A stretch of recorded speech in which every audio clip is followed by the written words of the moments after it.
Welcome to this Roll for Crit review. Today we're going to go into the Valley of Everdell.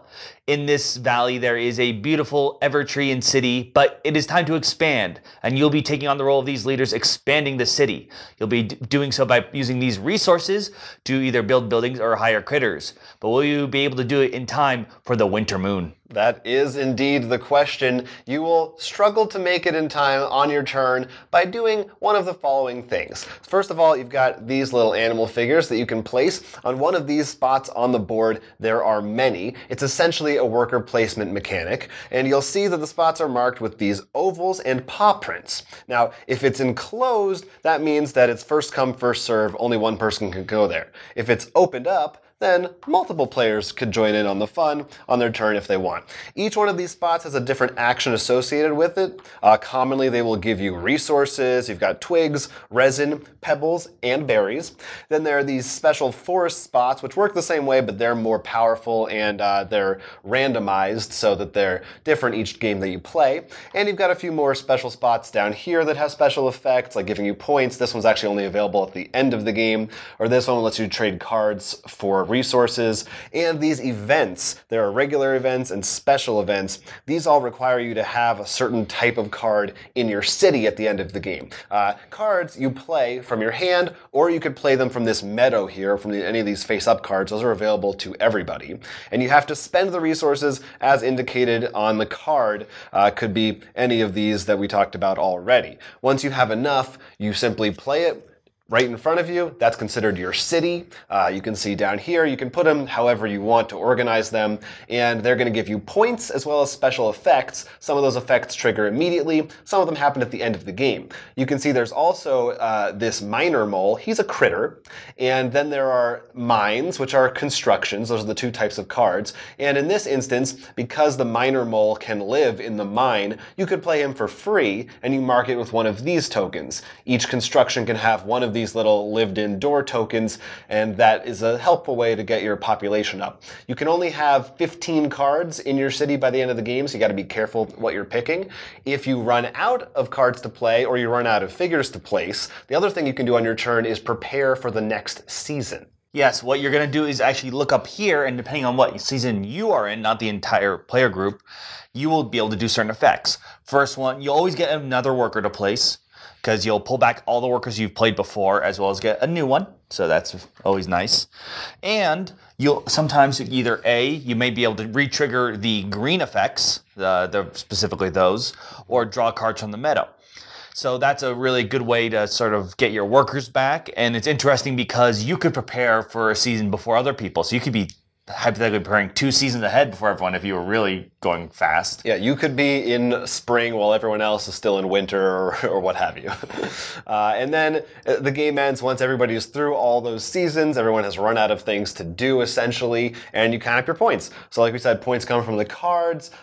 These events give you points. This space gives you points. There's also a couple ways to just get tokens. Yeah, there are a lot of different cards, and they all have very different effects, although there are multiple copies of, I think, all of them. There's at least 2 I'm almost certain there's multiple copies of everything. But it still is, there's a lot of effects to keep track of, and as you're playing the game, things can really change for you. There might be things that you're doing, it's different phases that other players aren't. As we said, there could be new spaces that open up, and depending on which of these comes out, or which forest spaces are available, you might really be going for different strategies. You might be trying to look for specific cards, or depending on what you get in your opening hand as well. So I think in addition to the worker placement, the other major mechanic at play here is engine building, right? And resource gathering and engine building, because it's really, you start off the game and there's not that much you can do. You have these 2 guys, you have no resources. You're really, you're slowly trying to gather up to be able to play something from your hand or on the field. But then by the end, hopefully, if you're playing well, you end up with, you have a bunch of green cards and maybe they all trigger off of something. And then you have these other cards that really build some kind of engine for you that will make you feel hopefully powerful as the game goes on. Another weird thing was the way how you get workers back through the seasons and because you can be different seasons. Because what happens then is usually when you think of worker placement, you're like, okay, at the end of the round, everyone gets their workers back, so we're all in the same place.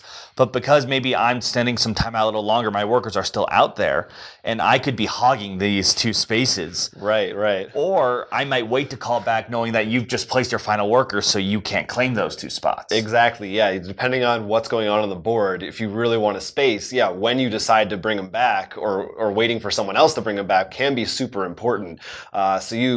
Sometimes it's hard because you need to plan for that, but you also might not have a choice because, especially early on, if you just can't play a card, of course, you have to pass. But yeah, that is a really interesting feature of the game that I think it definitely adds to making it feel really unique. That odd kind of turn sequence. Now, when you start the game, you only have 2 workers available, as well as a certain number of cards, depending if you're first, second, or third, you get some more cards in hand. And what that can happen is in a lot of games, because one of the first rewards of the first season is re-trigger your green cards. And sometimes either the center doesn't have it, obviously, or you don't just have them in hand. It can be kind of punishing early on. You definitely have to power through that early section because I think it's one of those games where a lot of the time there are a lot of things that you want to do and only a few things you can do. So it's a challenge, definitely. You really have to power through that and get to the end of the game when you have a lot more options, but even then it becomes also about what order do I do these things in, and how do I make sure, like, if I really need this space for my end game, I need to make sure I get it before anyone else decides to take it, So that's where most of the player interaction comes in. There are a handful of cards that might do things to other players, but they're more sparing. It's certainly not, you're not really attacking each other. Yeah, ignoring the weird promos that you can get, they're mostly just copy an opponent's space, or the Fool is probably the most, where he can take up a space in the city. Worth negative points, so that's pretty bad. The one game that I definitely came to mind a lot while playing it was Seasons.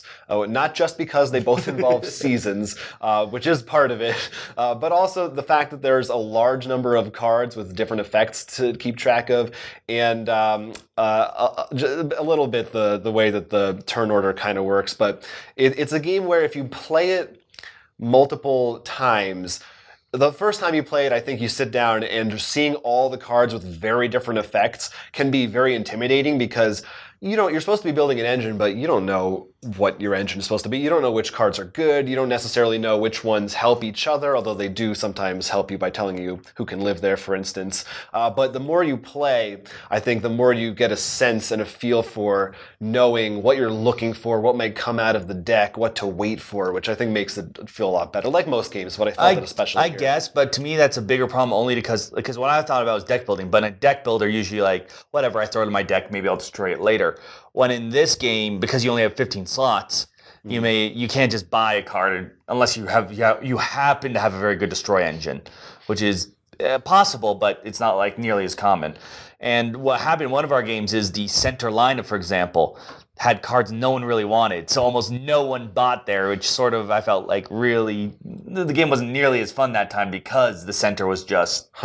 I guess for me, I didn't care about that too much because I gave you less choices. Well, no, I was just kind of happy with what I had in my hand. Honestly, a lot of the time, I'm just like I don't have enough resources to purchase anything in the center anyway. So I'm like, I'll just keep trying to. You can try to build draw engines. I mean, that's one of the things that I like about it is that depending on what comes out, there's usually ways to think tactically and change up your strategy on the fly and realize that. This card isn't working. I really wanted to find this specific person to go into this construction, but they're just not showing up. So you got to change your plans, or you got to try to find, these spaces let me draw a lot more. So maybe these aren't refreshing, so that's what I should go for. So I liked that, and like I said, just the sheer number of different cards that come out and how they play with each other, I think is neat. And we haven't talked about this tree. Oh yeah, if you haven't noticed, it has a very big table presence. I mean, the tree stands out. I mean, even the resources, these cute little berries, the pebbles, or these twigs that are a little too realistic because they kept rolling off my table. But other than that, yeah, I really love the look of them. I think that the way the things are laid out, it's just easy to tell what you can do and when. The simple things like the circle being open at the bottom. It's elegant. It doesn't feel cluttered. There's not a bunch of like weird icons. You pretty much know what you're doing. The one thing I was saying I wish is that I wish you did have either a reference sheet or even beyond that some kind of a player board. Even I don't know if they have this as if they could do this in the future as like a add-on or a promo. I know it's not on Kickstarter anymore, but like just to have kind of a little grid to help you lay out your city. I did find it very a little funny because when we were playing the last game, myself and another player were laying out by a 5x3 grid. But you were laying it by all locations and all critters. That's what I do. So you're like, wait, how many cards do you have? Yeah, because there is no, you don't have to. You can there lay is out no, however you want. yeah, I mean, there's no rule for it, so it's just that's like for unless better you're being or some worse. real jerk and somehow lying your cards around the table hiding or something. Right, they should be in plain sight of everyone else. Yeah, like it's not that big. That's more. no, it's just funny. Yeah, and I understand why because like actually, I think you have the card out, or I guess not. Maybe it's in the hand. Like one card doesn't actually take up a spot. Right, I was talking about the Wanderer. Yeah, he's somewhere around here. His construction is here. The lookout. That's where he goes. We both played the solo mode. Mm-hmm. And I really like the solo mode a lot because what happens there is you're playing pretty much against this computer who's a jerk. And he's going to be stealing cards from the center of the table. So that keeps refreshing. But if he gets too many of certain colors, he steals the goals. And pretty much one of those games where you have to where you're seeing how you score if you can beat it and how well you do. Yeah, I thought the solo mode was interesting because it feels like more of a puzzle in that you don't know which card he's going to take. So, which is true of playing with real humans as well. So you kind of you could try to guess. Yeah. Plus, because he doesn't use resources, so you really don't know. So you have to be careful and think, oh, which do I need to take? Because he might take it first. It was definitely interesting, and I like that they have like the rules kind of change. They almost have like a little mini campaign. Yeah, and he takes up certain slots depending on what happens and stuff. Yeah, that was a nice touch as well. Crits and misses for Everdell. Crits. A limited number of spaces in your city, as well as a limited access to resources, forces you to think strategically and rewards you for pre-planning and engine building early on. You'll have to think twice, not just think of what cards are best for your engine, but what about endgame goal cards to make sure you have the points to win the game. There are a variety of events, forest cards, and cards in the Meadow deck, so depending on what comes out when you play, your strategy can really vary from game to game. It's interesting to see what resources will become more scarce or more plentiful depending on what cards are available for each game. The components and board are well crafted and beautiful to look at. Everything is laid out elegantly and makes it simple and easy to play.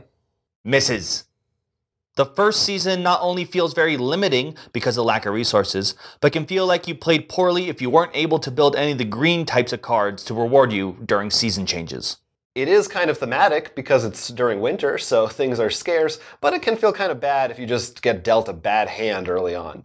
The game can feel less enjoyable if no one is buying and refilling the meadow. This is usually because no one wants to fill up their city with the cards that are currently available.